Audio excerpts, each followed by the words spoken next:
My name is Caroline Cooper. I am a senior at the University of Southern Mississippi. My major is liberal studies, and for my final paper, I chose to write about child vaccination. I know my topic has been a very controversial one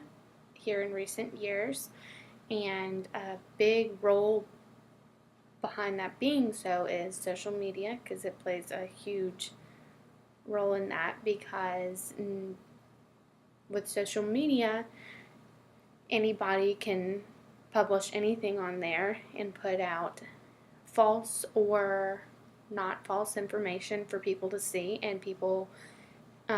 especially parents or even people who don't have children, begin to form their own opinions on child vaccination and what they feel is right and what isn't right, and it only branches from there. I think the most difficult thing right now for health professionals is for them to tackle the issue of addressing all of the false information that is being put out there for parents and individuals to see, because people are forming their opinions, which then goes into the minds and ears and eyes of other people, and they are not coming to their pediatricians and doctors with their concerns. They are then forming their own opinions on the matter and are just making their own decisions not to vaccinate their children, rather than going to their health professionals and asking questions and getting answers to their questions or concerns. I know that there are many different factors as to why parents choose not to vaccinate their children, and some factors are religious. There are religious reasons why people don't vaccinate their children, which is allowed. In 48 of our 50 states, it is allowed for religious or philosophical reasons not to vaccinate your children. It has been talked about that they were going to change that by law, but then the idea of there being an uproar amongst society that would go against our laws, that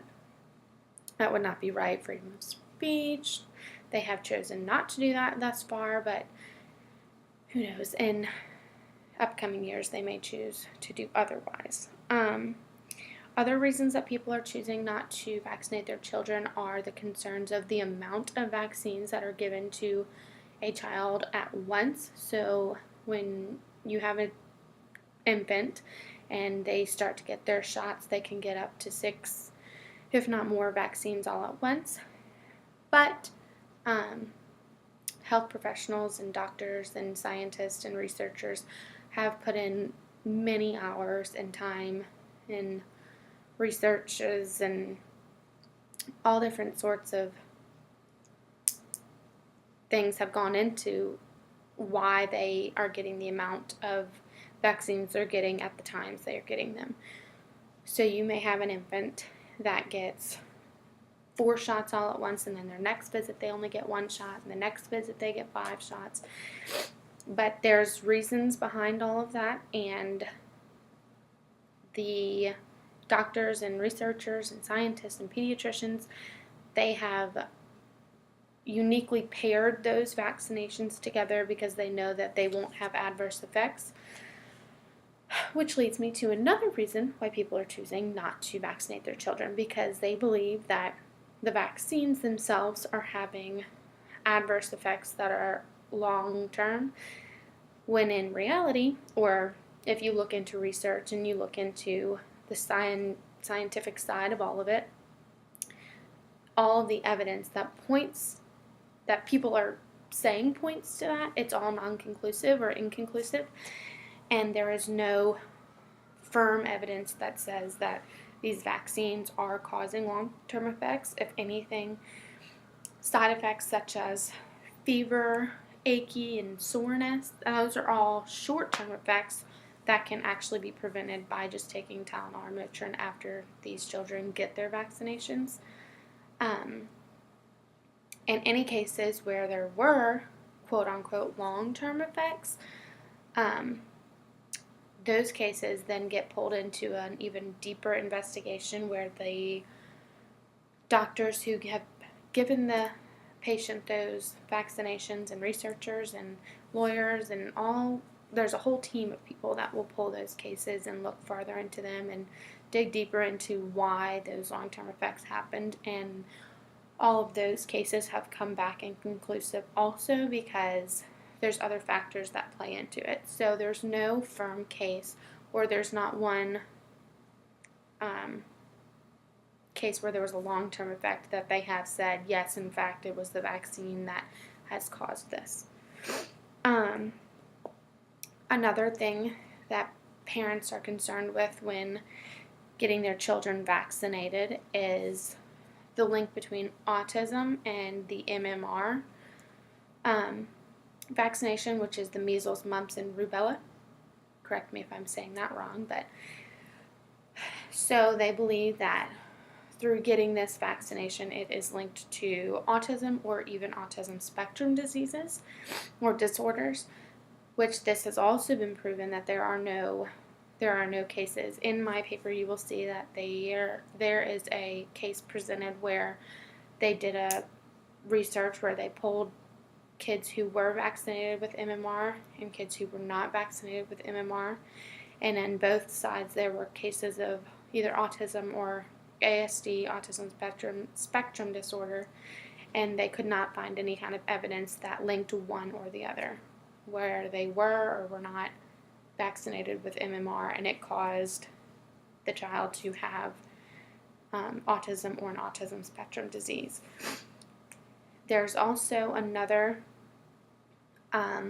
ingredient in vaccines that people are very cautious about, and they are using this as reasons why they don't want to vaccinate their children. I could be saying it wrong, but thimerosal is the ingredient that people think is causing autism, which thimerosal is it's a kind of mercury, but research also has been done on this ingredient, has been found in other vaccinations, but has since been taken out just because they are constantly changing ingredients in vaccines to try to make them better, and I guess just as time changes and technology changes, so does vaccines, and so it is, you will hear that ingredient is a lot of the times found in the flu vaccine. So the flu vaccine, thimerosal, and autism, you'll hear that also is all being used as a reason why people are not vaccinating their children.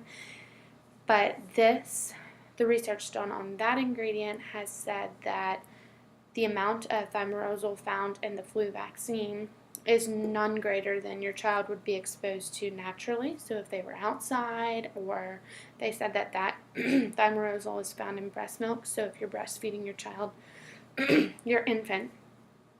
they would be exposed more to it through your breast milk or through everyday encounters where they may have encountered it more so than they would through a vaccination. Other factors that play into child vaccination, which is a huge thing because our child vaccination rate overall has gone down in the United States, which can cause epidemics and outbreaks of curable diseases that were close to being eradicated, so close to being